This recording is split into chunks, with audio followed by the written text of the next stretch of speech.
नमस्कार मित्रों, जीएस गुरु आशु जी चैनल पर आपका हार्दिक स्वागत है।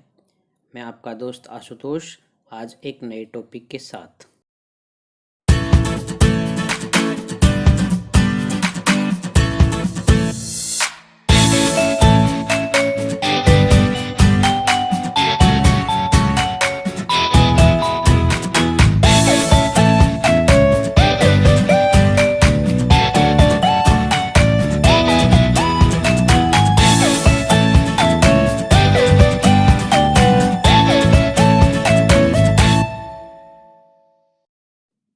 बहुत बहुत स्वागत है जीएस गुरु आशु जी चैनल में आपका। आज हम पढ़ेंगे कक्षा 10 के विज्ञान विषय की अध्याय 3 आनुवंशिकी के भाग 3 में मेंडल के वंशागति के नियम। मेंडल ने उद्यान मटर पायसम सटाइवम पर संकरण प्रयोगों के द्वारा कुछ महत्वपूर्ण नियमों का प्रतिपादन किया, जिन्हें मेंडल के वंशागति या आनुवंशिकता के नियम कहते हैं। ये निम्न प्रकार से हैं। पहला नियम प्रभाविता का नियम, लॉ ऑफ डोमिनेंस।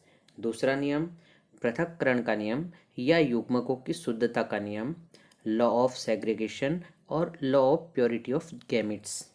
तीसरा नियम स्वतंत्र अपव्ययन का नियम, लॉ ऑफ इंडिपेंडेंट असॉर्टमेंट। पहला नियम है प्रभाविता का नियम। ये नियम मेंडल द्वारा प्रतिपादित एक संकर संकरण के परिणामों पर आधारित है। अर्थात इसमें एक लक्षण को लेकर जनक पीढ़ी में संकरण कराया गया है।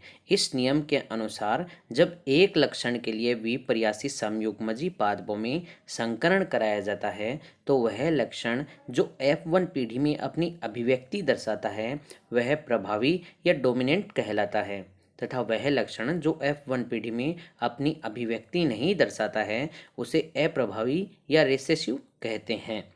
जैसे यदि शुद्ध या समयुग्मजी लंबे पौधे को शुद्ध या समयुग्मजी बोने पौधे से संकरण कराया जाता है तो F1 पीढ़ी में सभी पौधे 100% लंबे प्राप्त होते हैं।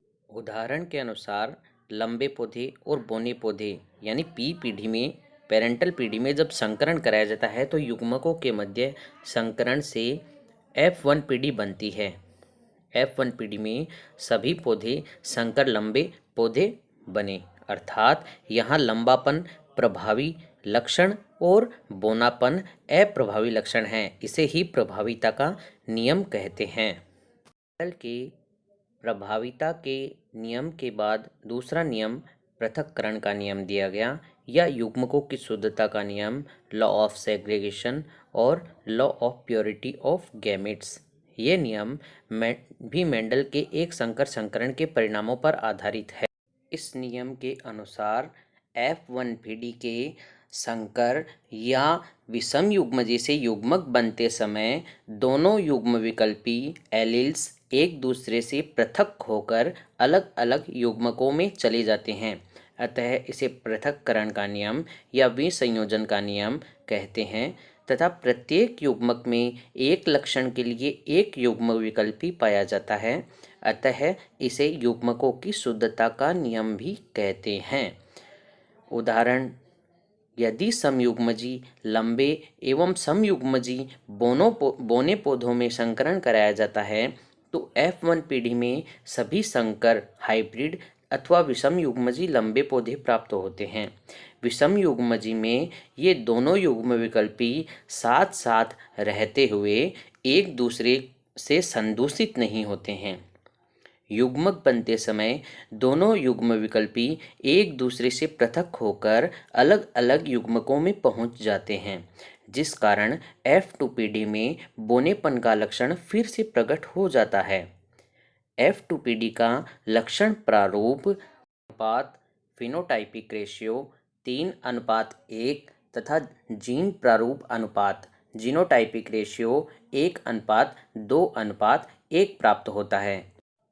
अर्थात लंबे समयुग्मजी और बोने समयुग्मजी पेरेंटल पीढ़ी में संकरण करवाने पर बनने वाली F1 पीढ़ी में विषम युग्मजी लंबा पौधा बनता है।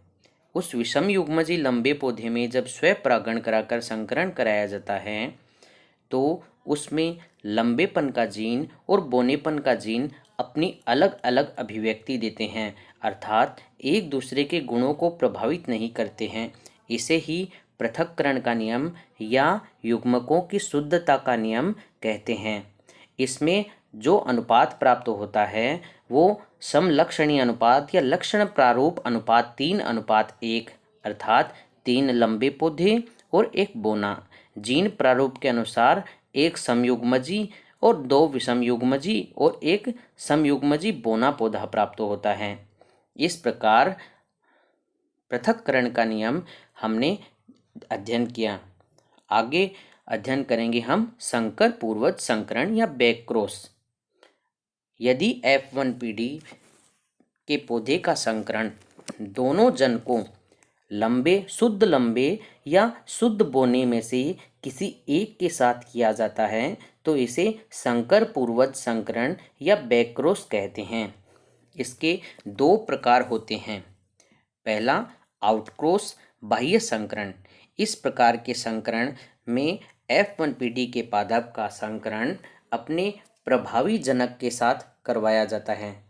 इस संकरण से प्राप्त संतति में सभी पौधे लंबे प्राप्त होते हैं, जिनसे 50% समयुग्मजी लंबे तथा 50% विषमयुग्मजी लंबे पौधे प्राप्त होते हैं। इनका समलक्षणी और समजीनी अनुपात 1:1 होता है, अर्थात लक्षण प्रारूप अनुपात 100% पौधे लंबे, जीन प्रारूप अनुपात 1:1 अर्थात 50% समयुग्मजी लंबे और 50% विषमयुग्मजी लंबे। परीक्षण संकरण। यदि F1PD का संकरण अप्रभावी जनक के साथ कराया जाता है तो इसे परीक्षण संकरण टेस्ट क्रॉस कहते हैं। इस संकरण से प्राप्त संतति के लक्षण प्रारूप फिनोटाइप एवं जीन प्रारूप जीनोटाइप समान अर्थात 1:1 प्राप्त होते हैं। 50% विषमयुग्मजी लंबे तथा 50% समयुग्मजी बोने पौधे प्राप्त होते हैं। जैसे विषमयुग्मजी F1PD का संकरण अप्रभावी जनक समयुग्मजी से कराने पर 50% लंबे विषमयुग्मजी और 50% शुद्ध बोने पौधे प्राप्त होते हैं। इसका समलक्षणी अनुपात या लक्षण प्रारूप अनुपात 50% लंबे और 50% बोने होते हैं और जीन प्रारूप अनुपात 50% विषमयुग्मजी और 50% समयुग्मजी बोने पौधे प्राप्त होते हैं। आज का अपना टॉपिक यहीं कंप्लीट होता है। अगले टॉपिक के साथ मिलते हैं। धन्यवाद।